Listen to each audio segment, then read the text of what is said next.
Good afternoon, Ram Ram, नमस्कार, जय हिंद। मैं संदीप सिवाद स्वागत करता हूं आप सभी बच्चों का आपके अपने बेहतरीन और शानदार लर्निंग प्लेटफॉर्म पर। उम्मीद करता हूं आप और आपका परिवार एकदम स्वस्थ होगा, तंदुरुस्त होगा और एसएससी जीडी की तैयारी में आप लोग जी जान से जुटे हुए होंगे। जितने भी बच्चे मेरे साथ लाइव जुड़ चुके हैं एक बार फटाफट मेरे को बता दीजिएगा। ऑडियो वीडियो एकदम परफेक्ट है, क्लियर है, ओके है? और बच्चों सब कुछ परफेक्ट है, ओके है? तो हम क्लास को करते हैं स्टार्ट बिना किसी देरी के, क्योंकि आपका जो सिलेबस है मेरे दोस्त वो समाप्ति की ओर है और नेक्स्ट वीक में आपका जो सिलेबस है वो हर हाल में कंप्लीट हो जाएगा। ठीक है, तो 5 से 6 दिन और आप लोग वेट कीजिएगा। उसके बाद ज्योग्राफी कंप्लीट होने के तुरंत बाद आपका नया सब्जेक्ट इंडिया जीके के अंदर शुरू मेरे दोस्त हो जाएगा, जिसमें आप लोग डिमांड कर रहे हैं इकोनॉमिक्स की, है ना? इकोनॉमिक्स की क्लास अभी नहीं हुई होगी, चलेगा? सब कुछ परफेक्ट है, ओके है? तो हम सोलर सिस्टम पढ़ रहे थे, सौर मंडल हम पढ़ रहे थे और कल मैंने आप लोगों को बताया था कि हमारे सोलर सिस्टम में वर्तमान में मेरे दोस्त ये 8 प्लेनेट हैं। ये सूर्य के दूरी के आधार पे मैंने आप लोगों को प्लेनेट बताए थे। सूर्य के सबसे नजदीक मरकरी है, सबसे दूर नेपच्यून है, दूसरा सबसे नजदीक विनस यानी शुक्र है और दूसरा सबसे दूर मेरे दोस्त अरुण होगा। ठीक है ना? शुक्र के बाद मेरे दोस्त दूरी के आधार पे हम बात करें तो हमारी पृथ्वी का नंबर आता है। यदि हम आकार का जिक्र करें यहां पर तो आप लोगों को मेरे दोस्त दिखाई दे रहा होगा ना, आप लोगों को दिखाई दे रहा होगा कि सबसे बड़ा कौन सा है यहां पर। तो जो सबसे बड़ा है उसको मैं नंबर 1 से डिनोट कर देता हूं। तो सबसे बड़ा आपका जुपिटर होगा साइज में, आकार में। दूसरे नंबर पे बच्चों कौन होगा? सैटर्न होगा, सैटर्न होगा। तीसरे नंबर पे मेरे दोस्त यूरेनस होगा। चौथे नंबर पे नेपच्यून होगा। पांचवें नंबर पे हमारी पृथ्वी आएगी। छठे नंबर पे बच्चों शुक्र आएगा। सातवें नंबर पे मार्स आएगा और सबसे छोटा है जो सूर्य के सबसे नजदीक है जिसका नाम है मरकरी। क्या है? मरकरी।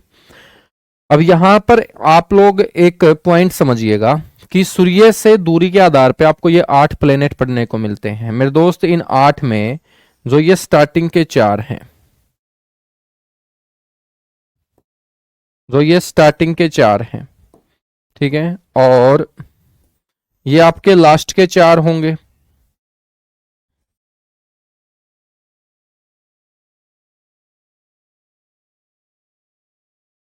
ये आपके लास्ट के 4 होंगे।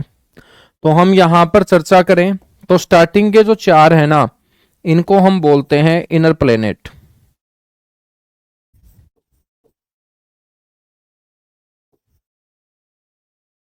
यानी कि आंतरिक ग्रह, या बच्चों इनको कहा जाता है पार्थिव ग्रह। तो आपसे क्वेश्चन ऐसे पूछ ले कि भाई आंतरिक ग्रहों की संख्या कितनी है, तो आपको बोलना है 4 है। तो 4 आंतरिक ग्रह है, तो लास्ट वाले 4 क्या होंगे? इनको हम बोलेंगे बाह्य ग्रह, या हम इंग्लिश में बोल देंगे आउटर, या मेरे दोस्त इनको कहा जाता है जोवियन।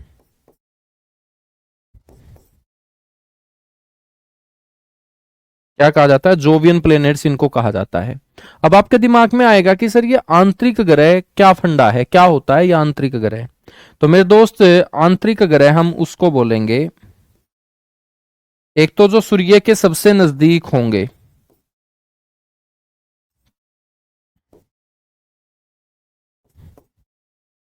तो सूर्य के सबसे नजदीक बच्चों 4 ग्रह कौन से आते हैं? बुध, शुक्र, पृथ्वी, मंगल। दूसरा क्या होगा? जो आकार में छोटे होंगे। तो 8 में से बच्चों सबसे छोटे 4 कौन से हैं? बुध, शुक्र, पृथ्वी, मंगल।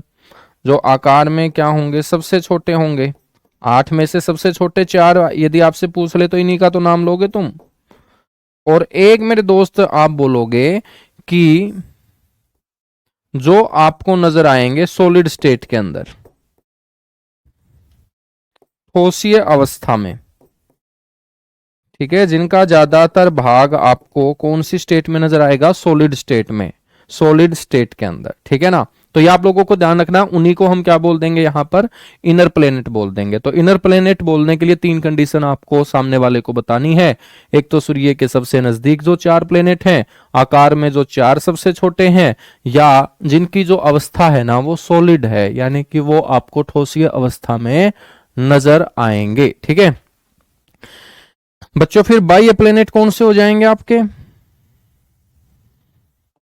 आपसे यदि कोई पूछ लेना कि भाई बाह्य प्लेनेट कौन से होंगे, तो आपको ध्यान रखना है बाह्य प्लेनेट वो होंगे जो मेरे दोस्त एक तो सूर्य से सबसे दूरी पे होंगे।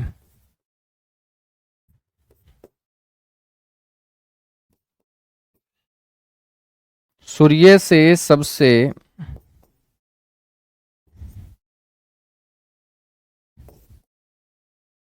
दूरी पर स्थित होंगे। ठीक है, दूसरा मेरे दोस्त आकार में क्या होंगे, फिर वो बड़े होंगे।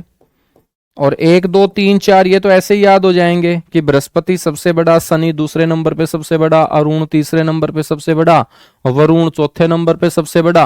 अरुण और वरुण दोनों के नाम आपस में मिलते हैं, इसलिए इन्हें हम जुड़वा ग्रह बोलते हैं। Twin planet of solar system किसे कहा जाता है? यूरेनस और नेपच्यून को कहा जाता है ना। सर आज आप बहुत गोरे लग रहे हो। बेटा मैं गोरा ही हूं, ठीक है। हाँ, कल मैंने क्या बोला था कि मैं सुंदर भी हूँ गोरा भी हूँ। जिसको ना गोरा दिखाई दे रहा ना सुंदर दिखाई दे रहा, इसका मतलब उसकी आंखों में बच्चों जाला बनना शुरू हो चुका है। और जाला निकालने के लिए आई ड्रॉप आती है, ठीक है, वो लेके आप आंखों में डालो तो आपको अच्छे से दिखाई देगा फिर। बाकी देखिएगा, गोरा कुछ नहीं होता, रंग रंग होता है, ठीक है ना। तो मैं इन चीजों में विश्वास नहीं करता, लेकिन तुम बोल देते हो तो फिर मेरे को टिप्पणी करनी पड़ती है। आकार में ये सबसे बड़ा।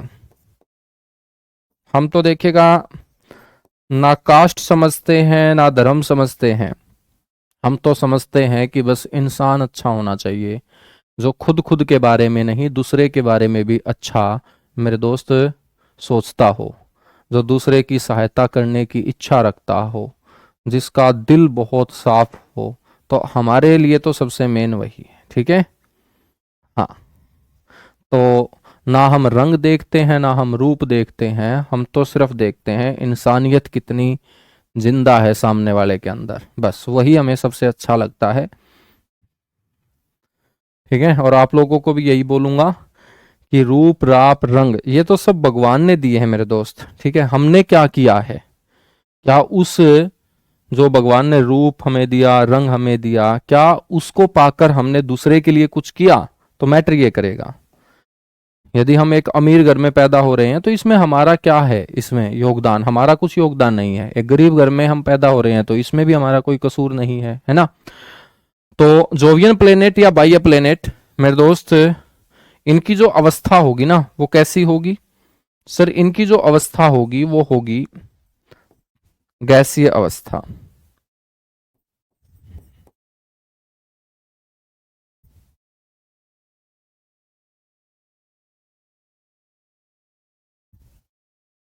कैसी अवस्था होगी मेरे दोस्त?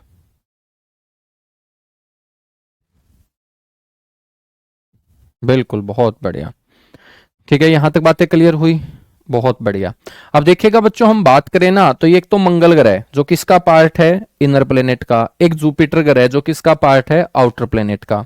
तो ये जो हमारा इनर और आउटर प्लेनेट, या हम बोलेंगे मार्स और जुपिटर।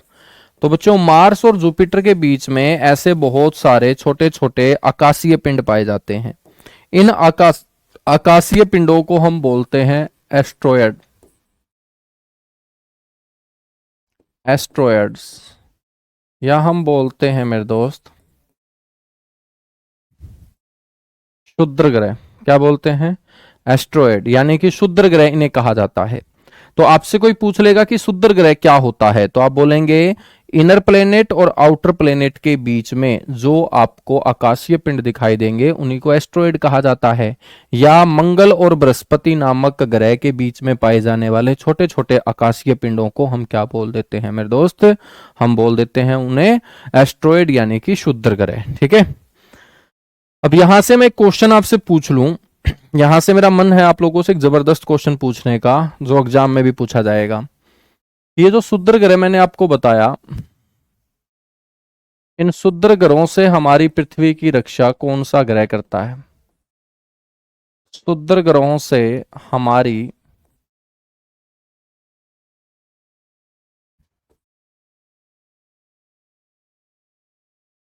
पृथ्वी की रक्षा कौन सा ग्रह करता है बच्चों?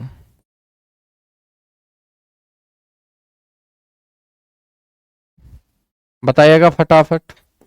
देखिएगा सारी की सारी चीजें आपको आपकी आंखों के सामने दिखाई दे रही है, तो आंसर देने में मेरे अकॉर्डिंग आपको दिक्कत आनी नहीं चाहिए। यह क्वेश्चन बड़े बड़े एग्जाम में पूछा जाता है, तो एसएससी जीडी में भी मेरे दोस्त पूछा जाएगा। बताइएगा एक बार। देखिएगा, ये मंगल है, ये बृहस्पति है, और ये पृथ्वी है, और ये शुक्र ग्रह है।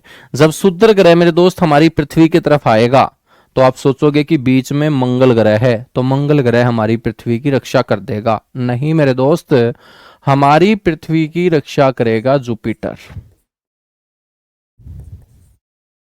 कौन करेगा? जुपिटर। सर ऐसा क्यों?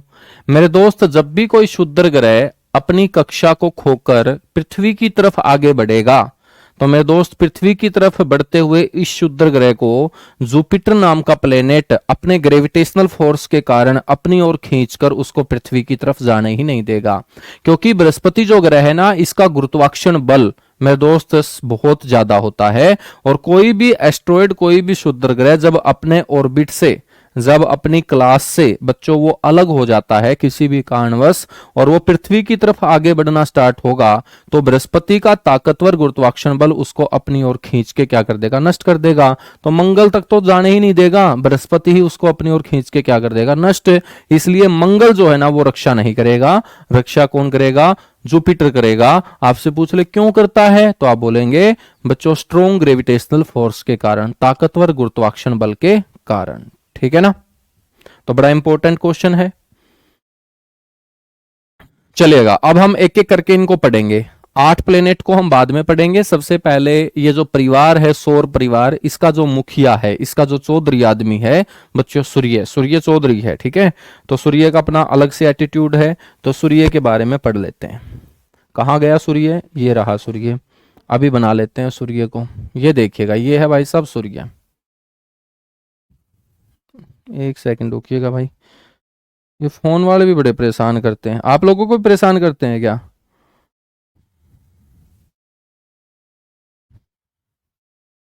हम्म। बेटा ये सूर्य है। यदि ये सूर्य है ना, तो आपको समझ लेना है। सर जी क्या समझना है? सारा दिन समझने में ही निकल जाता है। बेटा सूर्य के चारों ओर इस तरीके की आपकी एक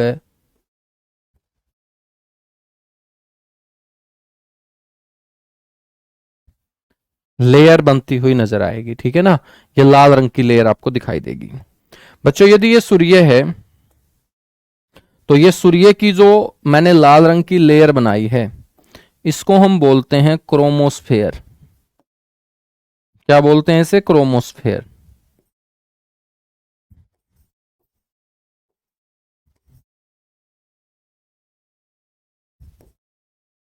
जिसको हम बोलते हैं वरणमंडल।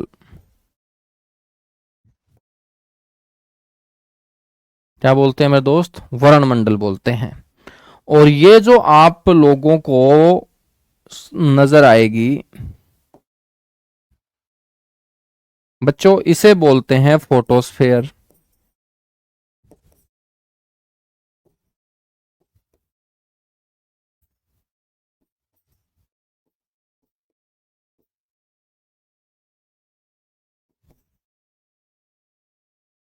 इसको बोलते हैं प्रकाश मंडल। क्या बोलते हैं? प्रकाश मंडल, ठीक है ना। ये जो प्रकाश मंडल है ना, इस प्रकाश मंडल के पास आप लोगों को मेरे भाई काले रंग के क्या नजर आएंगे? धब्बे नजर आएंगे।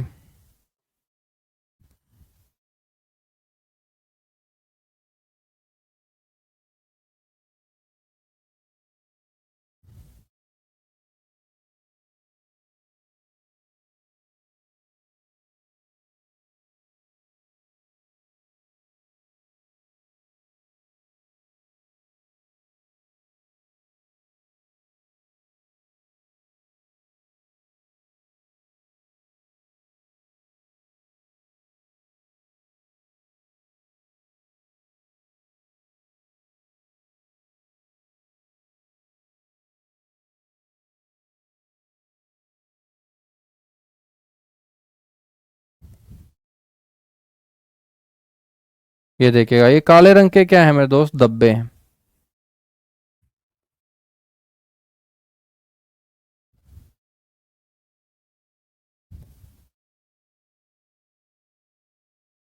ये काले रंग के क्या हैं, धब्बे हैं, ठीक है। इनको हम बोलते हैं ब्लैक स्पॉट। क्या बोलते हैं दोस्त, इनको ब्लैक स्पॉट बोलते हैं।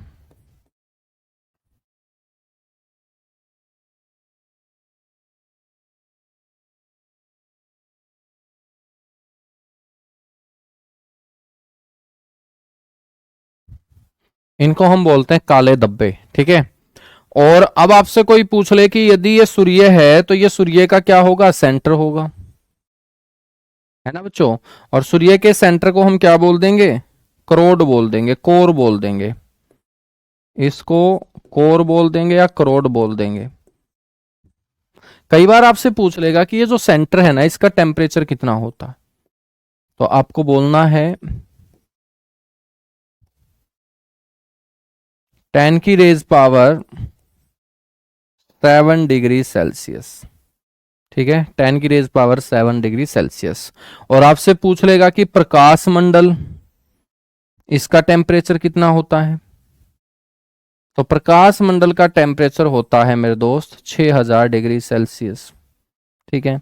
अब आपसे पूछ लेगा कि ये क्या होता है प्रकाश मंडल, तो मंडल का मतलब होता है समूह मेरे दोस्त। प्रकाश का मतलब लाइट, यानी कि सूर्य के जिस भाग से हमें लाइट मिलती होगी, प्रकाश मिलता होगा, ऊर्जा मिलती होगी, उस भाग को हम प्रकाश मंडल बोलते हैं।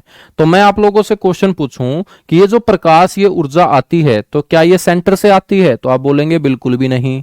तो सूर्य के जिस भाग से हमें प्रकाश मिलता है, हमें का मतलब है कि जो सौर मंडल का हिस्सा है, चाहे वो प्लेनेट हो, चाहे वो सैटेलाइट हो, चाहे मेरे दोस्त एस्ट्रॉयड हो, मेट्रॉइड्स हो, कॉमेट हो, तो सूर्य के जिस भाग से किसी भी आकाशीय पिंड को, जो सौर परिवार का हिस्सा होगा, उसको जो प्रकाश मिलेगा, उस भाग को हम क्या बोल देते हैं मेरे दोस्त, प्रकाश मंडल बोलते हैं। तो आपको ध्यान रखना है, सूर्य के जिस भाग से,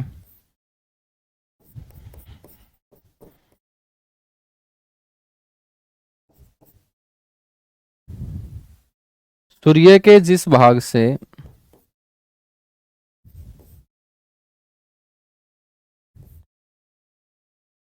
प्रकाश प्राप्त होता है, ठीक है, उसी को हम बोलते हैं प्रकाश मंडल।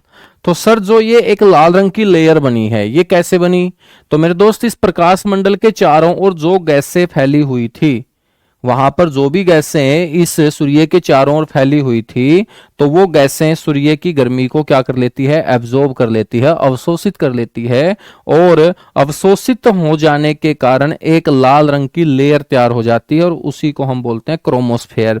तो यहां पर एक क्वेश्चन तो ऐसे पूछा जाता है कि भाई ये जो क्रोमोस्फेयर लेयर है ना, इसका रंग कैसा होता है, तो बेटा मैंने लाल रंग में ही इसको खींचा है, तो याद रख लेना लाल ही होता है क्रोमोस्फेयर, ठीक है। तो क्रोमोस्फेयर जो लेयर है वो किस रंग की दिखाई देती है, लाल रंग की दिखाई देती है, ठीक है, लाल रंग की दिखाई देती है। समझ में आई बात। अब हम बात करेंगे कि ये जो ब्लैक स्पॉट्स हैं, काले रंग के जो धब्बे हैं, कई बार इनका टेम्परेचर भी पूछ लेता है कि भाई ये जो ब्लैक स्पॉट हैं ये कहां पर दिखाई देते हैं, तो आपको बोलना है ये प्रकाश मंडल के नजदीक दिखाई देते हैं, क्योंकि ये फोटोस्फेयर है।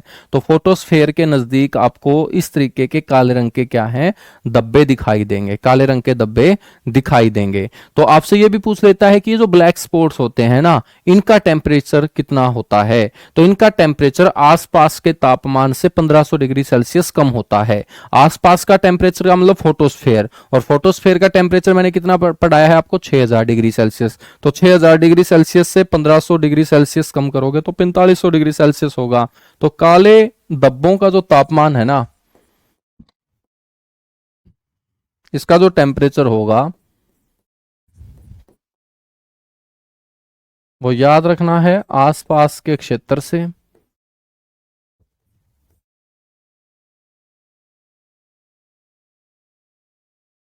मेरे दोस्त 1500 डिग्री सेल्सियस कम होगा, 1500 डिग्री सेल्सियस क्या हो जाएगा, कम हो जाएगा, ठीक है ना। ये जो काले रंग के धब्बे होते हैं ये बड़े खतरनाक होते हैं हमारे लिए, हमारे का मतलब पृथ्वी के लिए। जब भी हमारी पृथ्वी मेरे दोस्त, जब भी हमारी पृथ्वी इन काले रंग के धब्बों के संपर्क में आती है तो पृथ्वी का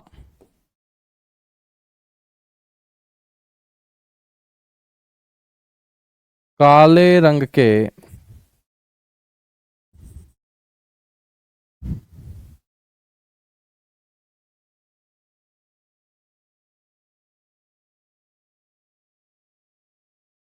धब्बों के संपर्क में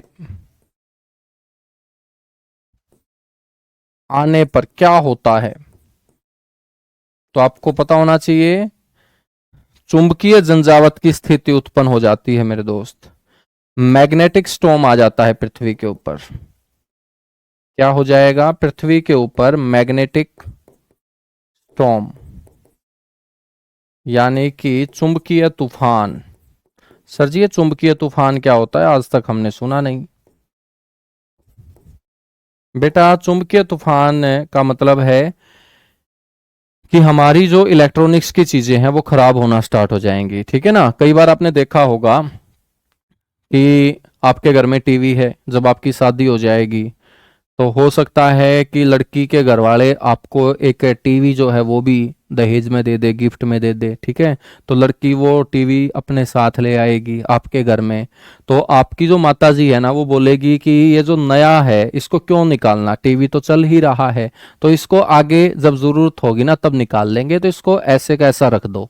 और बेटा ऐसे का ऐसा रख देते हो तुम, ठीक है, ऐसे का ऐसा रख देते हो। और उसको जब 2-2.5 साल के बाद आप कोशिश करते हो चलाने की तो वो चलता नहीं है फिर, ठीक है।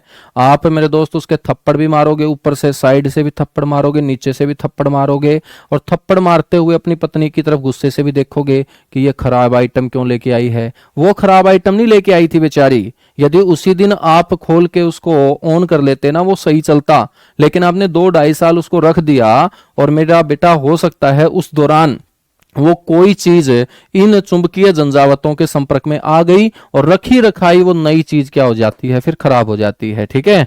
और फिर तुम पत्नी की तरफ माँ बेटे दोनों के दोनों खतरनाक नजरों से देखना शुरू कर देते हो कि ऐसा आइटम क्यों लेके आई है, ठीक है ना। तभी तो समस्या उत्पन्न होती है। समझ में आई मेरी बात? होता है ना ऐसा, हम सभी के घरों में ऐसा ही चलता है।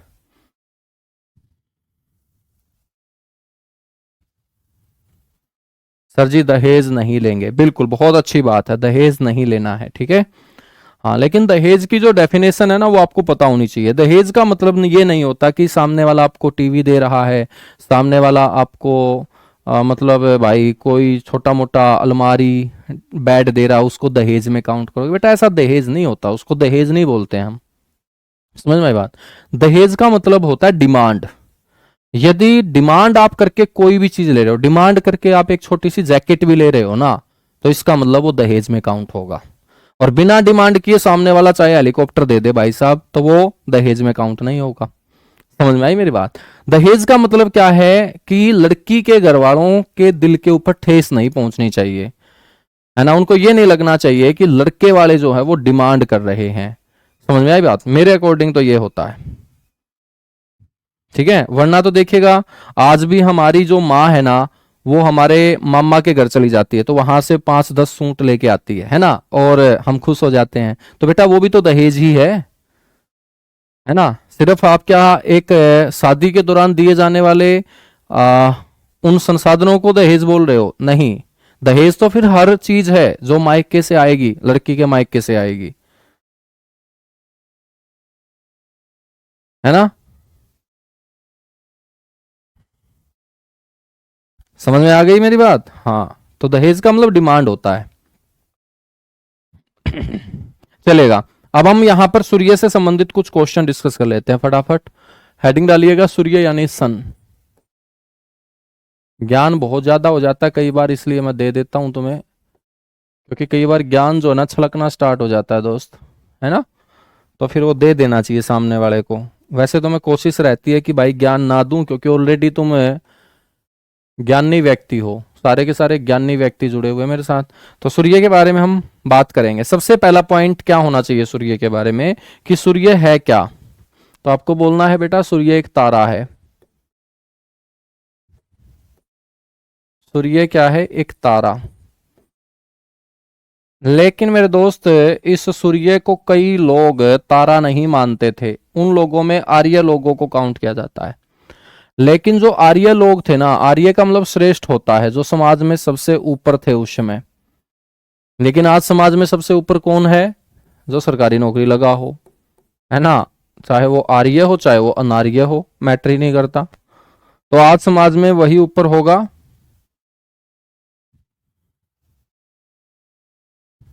हाँ ये बात भी है। एक लड़की बोल रही है कि सर ये लड़के झूठ बोलते हैं। हाँ अब तो ये बोलते हैं हम कुछ नहीं लेंगे, दहेज वगैरह, ठीक है। लेकिन जिस दिन नौकरी लग जाती है ना सर, इनके नखरे हो जाते हैं, ठीक है। फिर ये दहेज मांगना शुरू कर देते हैं। ऐसा है क्या लड़कों? हमें बदनाम किया जा रहा है क्या? हम ऐसे हैं? सारा का सारा जो पुरुष समाज क्लास में जुड़ा हुआ है अपनी अपनी राय दे। आज क्लास में पंचायत होगी भाई साहब, ठीक है। एक साइड लड़कियां हैं, एक साइड लड़के हैं, तो पढ़ते भी रहेंगे और पंचायत भी चलाते रहेंगे। तो सूर्य एक तारा है, लेकिन आर्य, जिसका मतलब श्रेष्ठ होता है, आर्य लोग इसे क्या मानते थे मेरे दोस्त?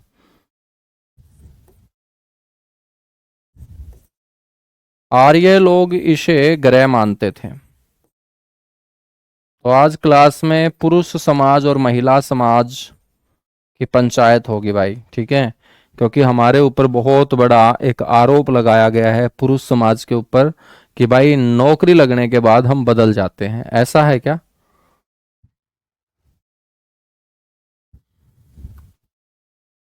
बाकी यदि हम अपने अंदर झांक के देखें ना, तो ये लड़की ठीक बोल रही है।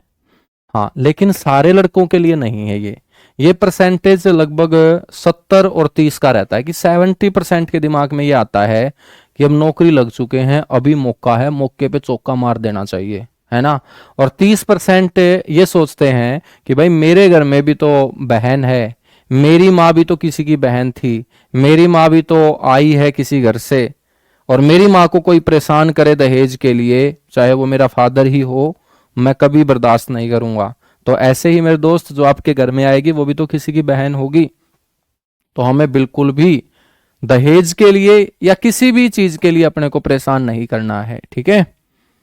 हाँ तो ये आप लोग एक बात मेरी पल्ले बांध लेना। पल्ले बांधने का मतलब समझते हो? कसम खा लेना कि भाई आप डिमांड नहीं करेंगे, सामने वाला चाहे कुछ भी दे हम हाथ जोड़ के स्वीकार कर लेंगे, ठीक है ना। और सबसे बड़ा दहेज तो पाल पड़ोस के मेरे दोस्त पढ़ा लिखा के एक अच्छी लड़की हमें दे ही दी है, तो सबसे बड़ा दहेज तो हमें मिल ही चुका है। फिर भी हम डिमांड नहीं करेंगे, ठीक है। और लड़कियों से भी एक गुजारिश है, लड़कियां भी एक बात पल्ले बांध ले कि शादी के बाद किसी भी लड़के को परेशान नहीं करोगी, ठीक है। तुम परेशान नहीं करोगी तो सामने वाला भी नहीं करेगा। हाँ और लड़के की माँ को अपनी माँ जैसा मानोगी, क्योंकि दोनों तरफ है बातें हैं, होनी चाहिए, है ना। अकेले लड़कों के ऊपर भी नहीं, लड़कियों के ऊपर भी है। सही बात है ना। चलेगा, अब हम पढ़ लेते हैं थोड़ा सा। तो सूर्य एक तारा है, लेकिन आर्य लोग इसे क्या मानते थे मेरे दोस्त? ग्रह मानते थे, है नहीं थे बोलेंगे। आपसे पूछ लिया जाएगा मेरे दोस्त कि सूर्य जो है ना, ये सौरमंडल की समस्त ऊर्जा का स्रोत है।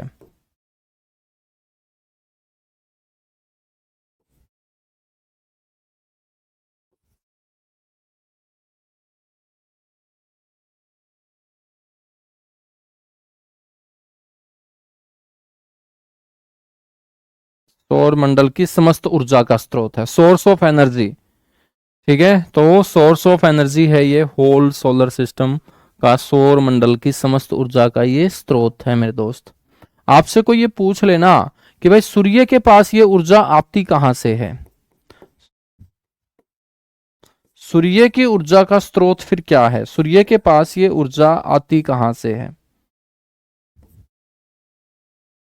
तो मेरे भाई सूर्य की ऊर्जा का जो स्रोत है वो है एक अभिक्रिया, जिसको हम बोलते हैं नाभिकीय संलयन अभिक्रिया। संलयन का मतलब होता है मेरे दोस्त जुड़ना, और सबसे खतरनाक जो प्रोसेस होती है वो यही होती है, नाभिकीय संलयन अभिक्रिया।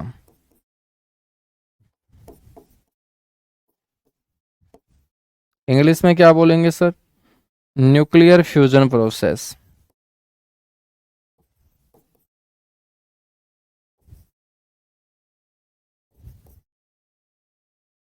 बच्चों आपसे यह भी पूछा जा सकता है कि ये नाभिकीय संलयन अभिक्रिया जो होती है ये सूर्य के कौन से भाग में होती है? तो मेरे भाई ये सूर्य के केंद्रीय भाग में होती है।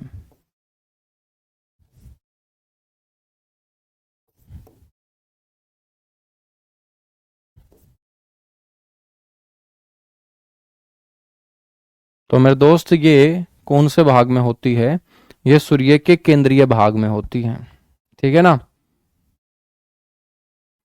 एक लड़के का भी बहुत अच्छा क्वेश्चन है, देखिएगा बीच बीच में थोड़ा सा डिस्कशन कर लेना चाहिए, क्योंकि जिस समाज में हम रहते हैं ना, तो पढ़ाई का मतलब सिर्फ ये नहीं है कि हमें आगे बढ़ना है आगे बढ़ना है। पढ़ाई का मतलब ये भी है कि जिस समाज में हम पले हैं बड़े हैं उस समाज से अपने को अलग भी नहीं होना है। और समाज में आसपास जो भी कोई बुराई चल रही हो तो मेरे दोस्त उसको सुधारने के लिए अपने को प्रयास करना है। ठीक है? तो एक ने बहुत अच्छा क्वेश्चन ये किया है कि सर हम दहेज क्यों ना लें, ये लड़कियां बेरोजगारों से शादी नहीं करती।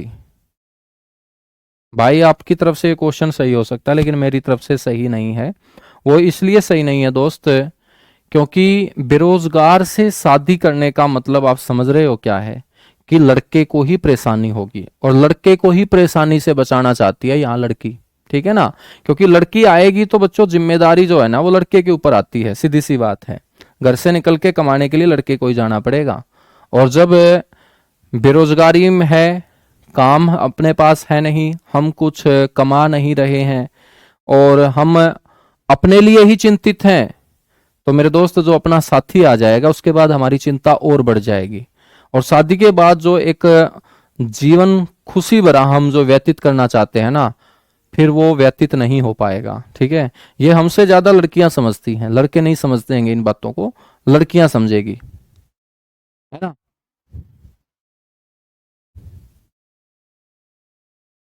आज तो तुम लोगों ने बहुत ज्ञान पेल दिया भाई, क्लास में खतरनाक पंचायत कर दी है तुमने क्लास में।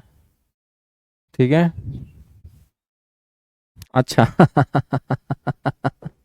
ठीक है। अच्छा लड़कियां बहुत चालाक हैं, बहुत अच्छी बात है। चलिएगा भाई, आप ये भी मत भूल जाना कि उन लड़कियों में हमारी भी बहन है ना? यानी कि ऐसा नहीं है कि हमारी बहन को छोड़ के हम सारी लड़कियों को फिर एक अलग एंगल से देख रहे हैं।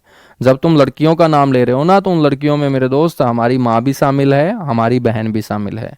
यदि आपकी सोच में आपकी बहन शामिल है ना साथ में, फिर तो ठीक है।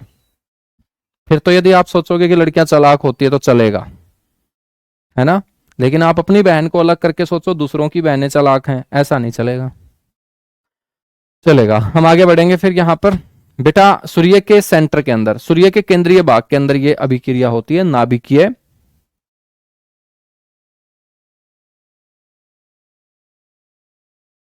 चलेगा, आगे बढ़ेंगे फिर। आपसे कोई पूछ ले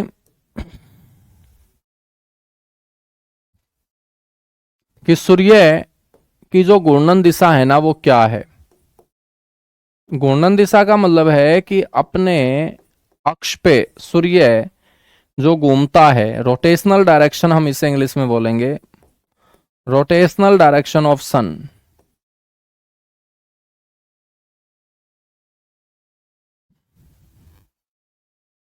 ठीक है? तो आपको ये समझना होगा कि रोटेशनल जो डायरेक्शन है, घूर्णन जो दिशा है मेरे दोस्त, वो क्लॉकवाइज है। और घड़ी की सुई कैसे घूमती है मेरे दोस्त? पूर्व से पश्चिम घूमती है। तो ऐसे ही सूर्य घूमता है जैसे अपने घर में लगी हुई घड़ी की सुई घूम रही है, राइट हैंड से लेफ्ट हैंड की तरफ, पूर्व से पश्चिम की तरफ।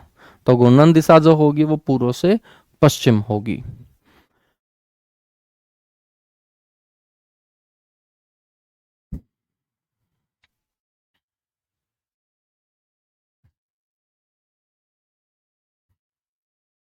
इसके अलावा मेरे दोस्त मैंने आपको परत वगैरह बताई दी है। ठीक है? प्रकाश मंडल मैंने सूर्य का टेम्परेचर बाहरी सतह का बता ही दिया है। तो यहां पर आपसे पूछ ले कि सूर्य की बाहरी सतह का तापमान कितना होता है। Temperature of outer layer of sun, सूर्य की बाहरी सतह का तापमान।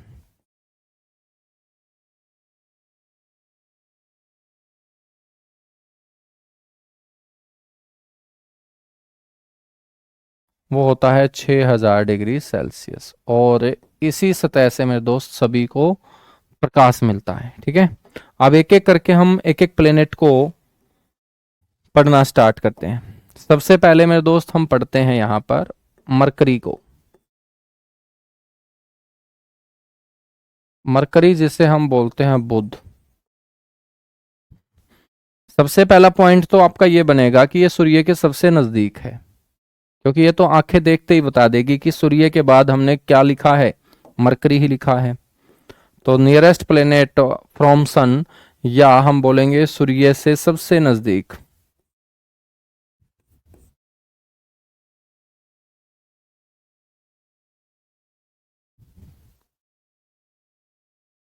सूर्य से सबसे नजदीक ग्रह।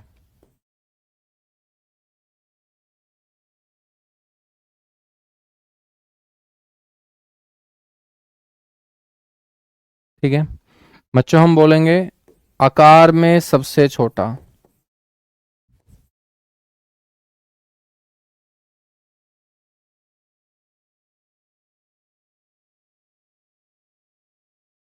ठीक है, यानी कि स्मॉलेस्ट इन साइज।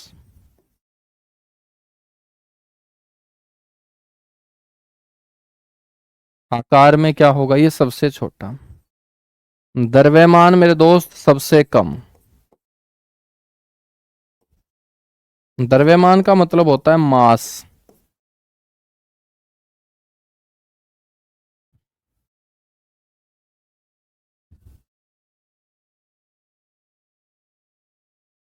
ठीक है, तो सबसे कम द्रव्यमान वाला ग्रह आपका कौन सा होगा, बुध होगा।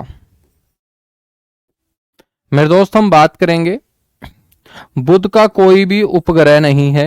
उपग्रह का मतलब होता है जो ग्रह के चारों ओर चक्कर काटे। इसका कोई भी उपग्रह नहीं है, नो सैटेलाइट।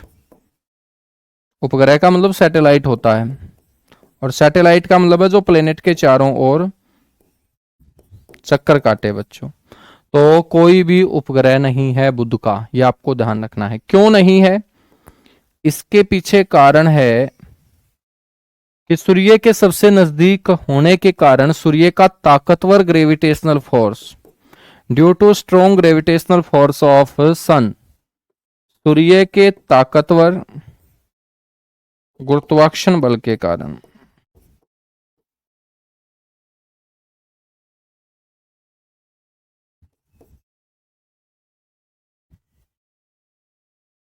ग्रेविटेशनल फोर्स बोलेंगे बच्चों।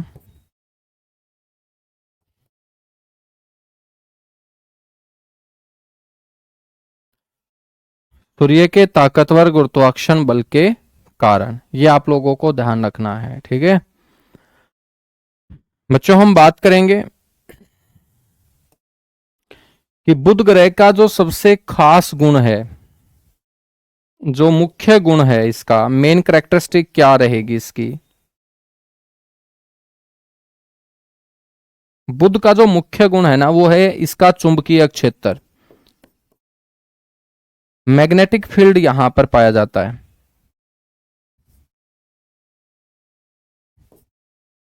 ये इसकी मेन कैरेक्टरिस्टिक है।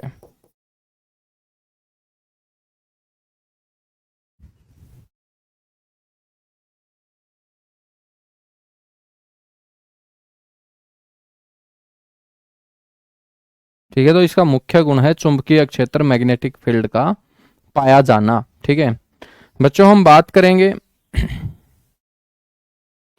अब कोई भी प्लेनेट होगा बच्चों, वो दो तरीके से चक्कर काटेगा।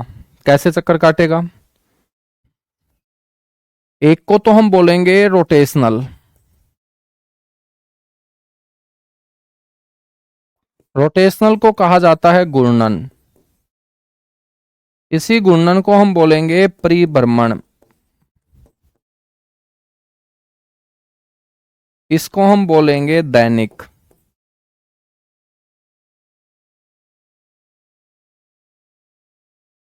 काल, ठीक है, दैनिक काल।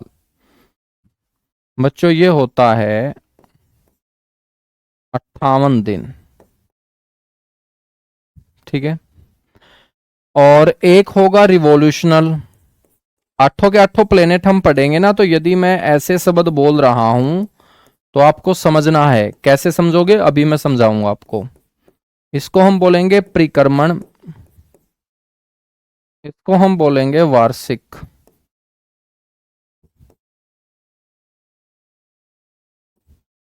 ये होता है 88 दिन,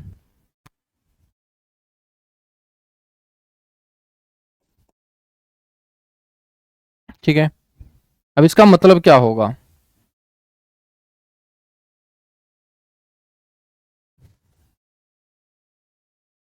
सबसे गर्म ग्रह है बेटा, सबसे गर्म बुध नहीं है निशु, सबसे गर्म शुक्र पड़ेंगे। सूर्य के सबसे नजदीक जरूर है ये, ठीक है ना।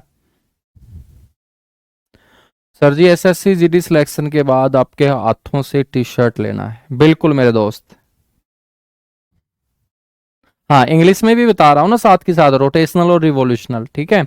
बच्चों रोटेशन का मतलब होता है अपने अक्ष के चारों ओर घूमना। जैसे मैं आपको बोलूं कि आप अपनी जगह खड़े खड़े कैसे घूमोगे, तो मेरे दोस्त ऐसे घूमोगे तुम, ठीक है। जैसे बाबा रामदेव योगा नहीं करवाते थे, इस तरीके से करवाते थे ना।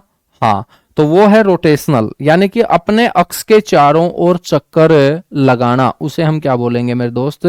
रोटेशनल बोलेंगे, ठीक है। जब हम अपने अक्ष के चारों ओर चक्कर काटेंगे तो समझ लेना बच्चों दिन बनेगा। क्या बनेगा? दिन। जैसे मैं आपसे पूछूं कि क्या होता है दिन, तो आपको बोलना है पृथ्वी का अपने अक्ष पे एक चक्कर पूरा कर लेना। और पृथ्वी का अपने एक चक्कर पूरा करने का मतलब है 360 डिग्री घूम जाना। जब पृथ्वी अपने अक्ष पे 360 डिग्री घूम जाती है, अपने अक्ष पे एक चक्कर पूरा कर लेती है, तो उसे हम बोल देते हैं एक दिन। क्या बोल देते हैं? एक दिन। ऐसे ही आपको समझना है कि कोई भी प्लेनेट यदि हम उसका रोटेशनल टाइम पीरियड पढ़ रहे हैं, तो इसका मतलब हम एक दिन की अवधि को समझ रहे हैं, पढ़ रहे हैं। और यहां एक दिन का मतलब क्या है? पृथ्वी के 58 दिन।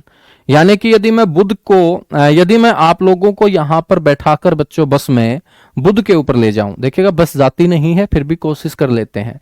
यदि मैं आपको यहां से उठा के बुध के ऊपर पहुंचा दूं और मैं आपको बोलूं कि आपको बुध के ऊपर एक दिन काटना है, तो इसका मतलब आपको पृथ्वी के 58 दिनों के बराबर वहां पर रहना पड़ेगा।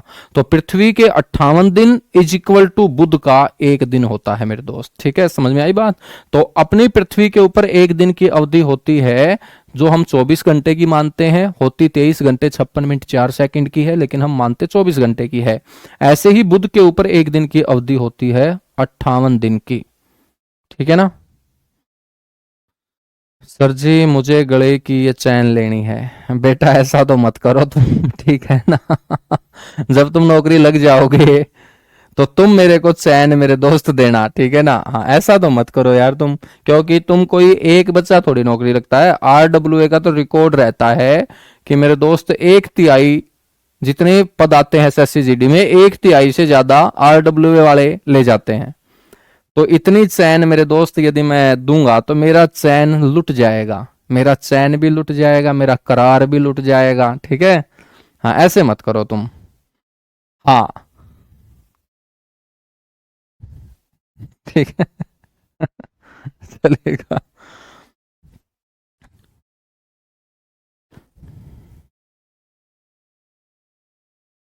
हाँ देखिए, झूठे वादे मैं करता नहीं हूँ। हाँ, हालांकि जब मेरा मन वहां कर जाएगा तो क्या पता हो भाई साहब, भगवान मेरे को भी इतनी तरक्की दे कि मैं आप लोगों को एक एक चैन बेच कर पाऊं। तो तुम मेरा भी तो सोचा करो ना कि भाई हमारे सर को इतनी तरक्की मिले हमारी वजह से, ठीक है। हाँ, तुम मेरा तो सोचते नहीं हो, खुद खुद का सोचते हो, फिर कैसे काम चलेगा। रिवोल्यूशनल टाइम पीरियड का यहां जिक्र कर रहा हूं। रिवोल्यूशनल का मतलब होता है परिक्रमण। अब देखिएगा, परिक्रमण का मतलब समझो परिक्रमा से। घर वाले बोलते हैं ना कि बेटा अब की बार आपका स्कोर बहुत अच्छा आएगा, ठीक है, आप उस मंदिर की जाके परिक्रमा करके आओ। परिक्रमा का मतलब होता है फेरी लगाना, चक्कर काटना। और हम चक्कर किसके काटते हैं? किसी दूसरे के चारों ओर चक्कर काटते हैं। जैसे स्कूल कॉलेज में आप गए हो तो बेटा आपने पक्का किसी ना किसी मादा मित्र के चारों ओर फेरी लगाई है, ठीक है ना। हाँ, लेकिन उस मादा मित्र ने यही बोला है कि फेरी लगाने से कुछ नहीं होगा, नौकरी लेके आ बस, ठीक है। यदि मेरा साथ चाहता है तो नौकरी लेके आ। तो बच्चों, फेरी लगाने का मतलब चक्कर काटना, और चक्कर काटने का मतलब परिक्रमा करना। और परिक्रमा जब आप कर रहे हो तो किसी दूसरे के चारों ओर कर रहे हो। और यहां पर कोई भी ग्रह यदि परिक्रमा करेगा तो वो किसके चारों ओर चक्कर काटेगा? सूर्य के चारों ओर चक्कर काटेगा, क्योंकि सौर मंडल का सेंटर क्या है? सूर्य है। और सूर्य के चारों ओर किसी भी ग्रह का चक्कर काटना क्या कहलाएगा? रिवोल्यूशनल टाइम पीरियड कहलाएगा, परिक्रमण कहलाएगा। मेरे दोस्त, आपको यह भी ध्यान रखना है, यह भी ध्यान रखना है कि जब भी परिक्रमा होगी बच्चों, साल बनेगा। जैसे हमारी पृथ्वी का परिक्रमण काल हम कितना पढ़ते हैं? 365 दिन 5 घंटे 48 मिनट 46 सेकंड पढ़ते हैं, यानी 365 दिन हम मानते हैं। ऊपर वाला टाइम पीरियड मेरे दोस्त 4 साल के बाद 24 घंटे बना देता है, तो इसलिए फरवरी हमारी 29 की हो जाती है ना। तो बच्चों, परिक्रमा करने से साल बनेगा। तो अब तुम समझ गए होगे कि यहां बुध जब परिक्रमा कर रहा है और 88 दिन ले रहा है, तो बुध के ऊपर एक साल का मतलब है बच्चों 88 दिन। और बुध के ऊपर एक साल का मतलब यदि 88 दिन है, तो बुध एक ऐसा ग्रह हो जाएगा मेरे दोस्त जहां पर सबसे छोटा साल होगा। तो बुध का एक वर्ष इज इक्वल टू होगा पृथ्वी के 88 दिनों के बराबर, ठीक है ना। और मेरे दोस्त, ये सबसे कम परिक्रमण काल होगा। सबसे छोटा वर्ष बुध के ऊपर ही होता है। सबसे कम परिक्रमण काल,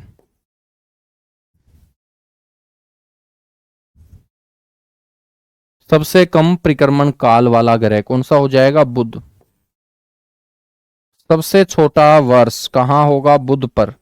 यानी कि 88 दिन के बाद आप यहाँ केक काटोगे, अपना बर्थडे मनाओगे। यदि बुध के ऊपर तुम रहना शुरू कर दो ना, तो बुध के ऊपर मेरे दोस्त यदि आप लोग रहना शुरू कर दोगे तो सिर्फ 88 दिन में, सिर्फ 88 दिन में तुम बर्थडे मना लोगे, ठीक है ना। मेरे दोस्त, हम पढ़ रहे थे बुध को। बुध का एक और बड़ा इंपॉर्टेंट पॉइंट रह चुका है, इसको और कवर कर लेते हैं बच्चों। इसका दैनिक तापांतर सबसे ज्यादा है सभी ग्रहों के अंदर।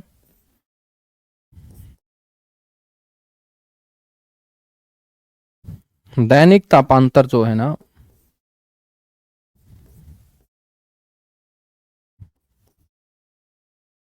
सबसे ज्यादा है। इसको हम इंग्लिश में बोलते हैं daily temperature variation. Daily temperature variation, ठीक है। दैनिक तापांतर का मतलब है यहां पर दिन और रात के तापमान से।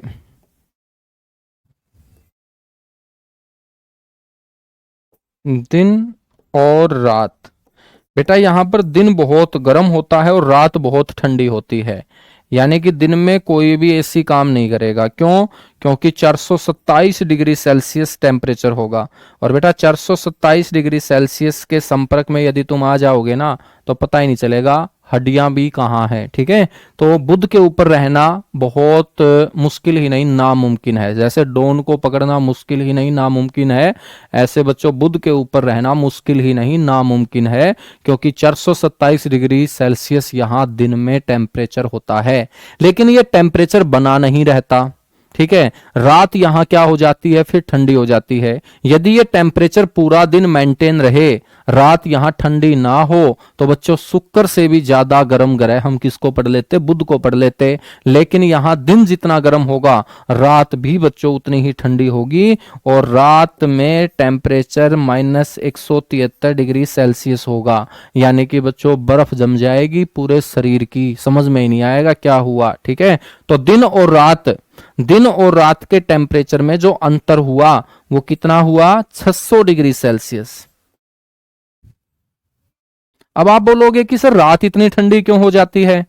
ये इसलिए हो जाती है क्योंकि यहां पर वायुमंडल नहीं है मेरे दोस्त। क्या नहीं है? वायुमंडल नहीं है।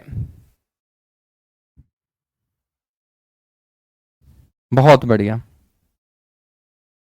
अच्छा, मेरी बातें समझ में आ रही हैं? एक बार सारे के सारे बच्चे थम्स अप करके बताएंगे। कोई ऐसा महानुभाव तो नहीं होगा कि भाई साहब कोई बोल दे कि सर हमारे समझ में नहीं आ रही। अब तो एक एक बात आपको समझा रहा हूं मैं। बुध पर कोई वायुमंडल नहीं है।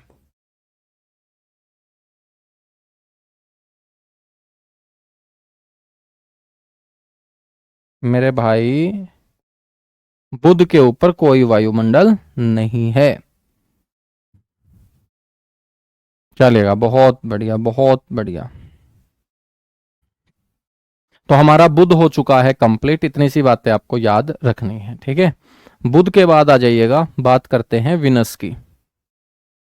घूर्णन का मतलब होता है अपने अक्ष पे घूमना, ठीक है ना। मान के चलेगा ये मार्कर है, ऐसे ही घूम रहा है अपने अक्ष पे। इसका जो ऐसे है ना, ये अक्ष हुआ।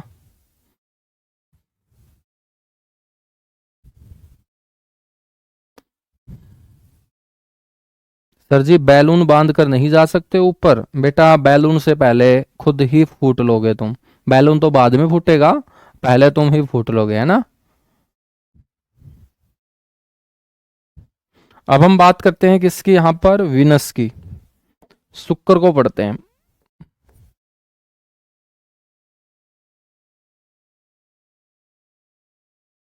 ये भी बड़ा मजे वाला प्लेनेट है, ग्रह है, शुक्र।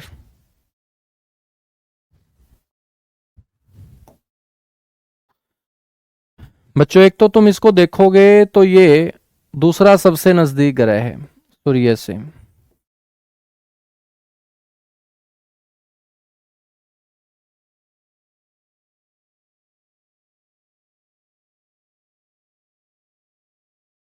तो आपको ध्यान रखना है, ये सूर्य से दूसरा सबसे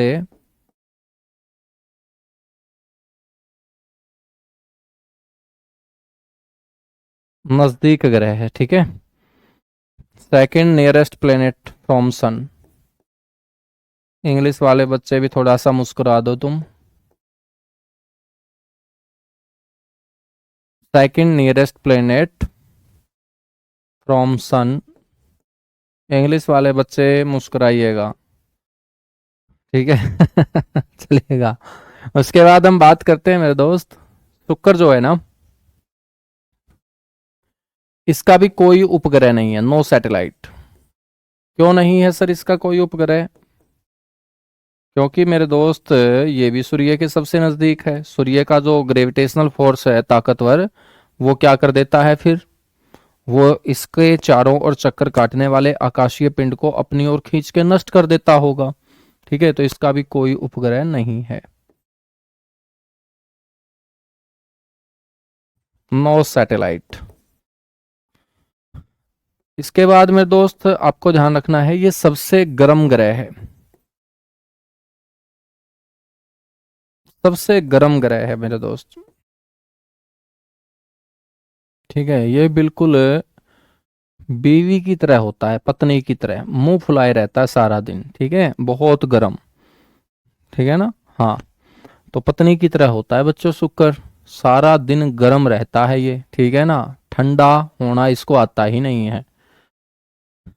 तो सबसे गर्म ग्रह है ये।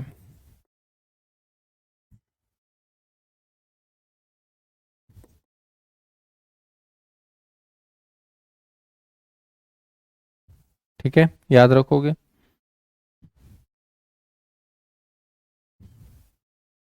हाँ, पढ़ेंगे हम, पढ़ेंगे हम। सबसे गर्म ग्रह है ये। और सबसे गर्म है क्यों? कार्बन डाइऑक्साइड के कारण। क्योंकि इसके वायुमंडल में सबसे ज्यादा कौन सी गैस पाई जाती है? CO2 पाई जाती है, कार्बन डाइऑक्साइड।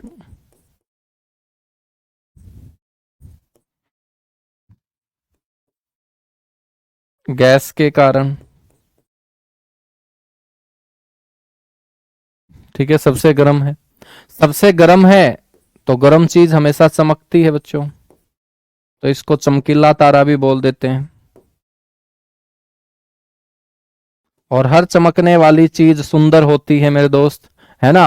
हर चमकने वाली चीज सुंदर होती होगी ना। मान के चलिएगा शादियों के अंदर जब लड़कियां ब्यूटी पार्लर जाती है, मान के चलिएगा जिस लड़की के साथ आपकी शादी होगी, और बच्चों शादी वाले दिन उस लड़की को देखोगे और फिर 5-6 दिन के बाद देखोगे, तो तुम्हें लगेगा कि भाई साहब ये क्या है, दिन और रात इतना, आसमान और धरती इतना अंतर। आपने हमेशा देखा होगा कि जिसकी शादी जिस लड़की से होती है उस दिन फोटोग्राफर जो फोटो लेता है, बच्चों भविष्य में ऐसी लड़की हमें दोबारा दिखती ही नहीं है। पता नहीं ऐसा क्या सिस्टम है, होता है ना ऐसा। यदि आप में से किसी की शादी हो रखी हो तो अभी अपनी एल्बम उठा के देख लो, तुम जिस लड़की के साथ उस दिन तुम्हारी शादी हुई थी ना, और आज जो तुम्हारी आंखों के सामने है, तुम मिला के देख लो, है ना। समझ में आई बात, कभी भी मेल नहीं खाएगी। लेकिन चमकने वाली चीज बच्चों सुंदर दिखती है, तो इसको हम चमकीला तारा बोलते हैं ना, तो इसको हम सौंदर्य का देवता भी बोलते हैं।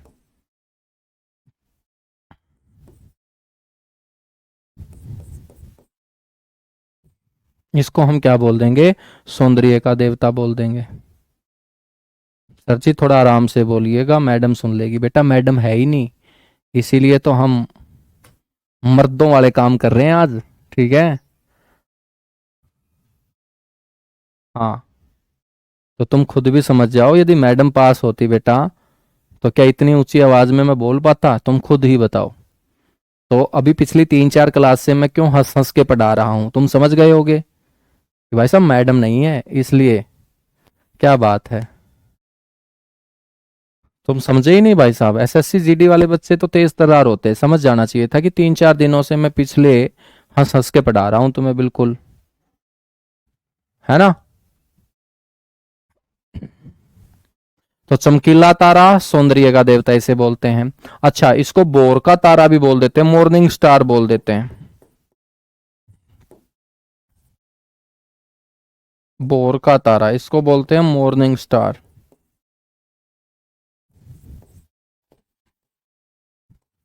ठीक है, एक इसको बोलते हैं इवनिंग स्टार।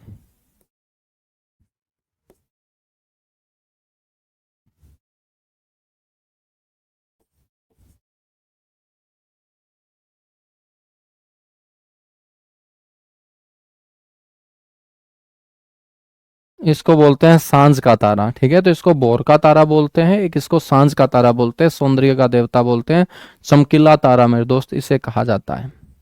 यदि हम बात करें ना, तो इसकी घूर्णन दिशा कैसी होती है, रोटेशनल डायरेक्शन इसकी क्या है।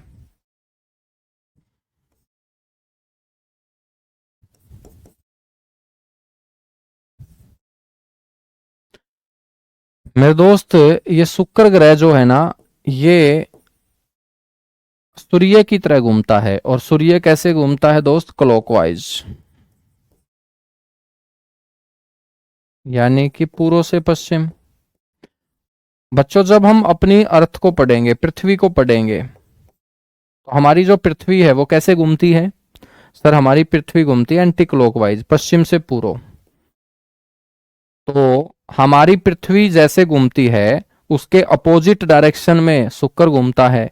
तो हमारी पृथ्वी के ऊपर जो काम होते होंगे उसके अपोजिट यहाँ काम होते होंगे दोस्त, सीधी सी बात है।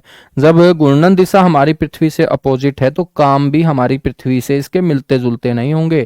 काम क्या बच्चों, जैसे हमारी पृथ्वी के ऊपर सूर्योदय होता है, सुबह सुबह सूर्य निकलता है, उसको हम सनराइज बोलते हैं, सूर्योदय बोलते हैं ना, यही तो बोलते होंगे, सनराइज बोलते हैं। और मेरे दोस्त फिर सूर्यास्त भी होता होगा, इसको हम सनसेट बोलते हैं। तो आपसे कोई पूछ ले कि भाई यहां सूर्योदय कौन सी दिशा में होगा और सूर्यास्त, तो हमारी पृथ्वी के ऊपर कैसे है सूर्योदय, कौन सी दिशा में निकलता है सूर्य, पूर्व दिशा में। तो बेटा यहाँ सूर्योदय पूर्व में नहीं निकलेगा, बल्कि हमारी पृथ्वी से अपोजिट निकलेगा, यहाँ सूर्योदय होगा पश्चिम में। तो सूर्यास्त फिर कौन सी दिशा में होगा, पूर्व में, क्योंकि हमारी पृथ्वी से इसकी रोटेशनल डायरेक्शन क्या है, अपोजिट है। तो यहां पर सूर्योदय और सूर्यास्त भी क्या होंगे, अपोजिट होंगे। ठीक है, तो आज के लिए इतना सा ही हम करें, बाकी मिलेंगे मेरे दोस्त कल की क्लास में। ठीक है, तो मतलब नेक्स्ट वीक में आपका सिलेबस कंप्लीट होगा। 5 से 6 क्लास, और मान के चलिएगा 5 से 6 क्लास में आपके एसएससी जीडी में ज्योग्राफी से जो इंपॉर्टेंट क्वेश्चन है वो सारे के सारे कवर हो जाएंगे। ठीक है, तो चलेगा। Thank you, bye bye, love you आप सभी को।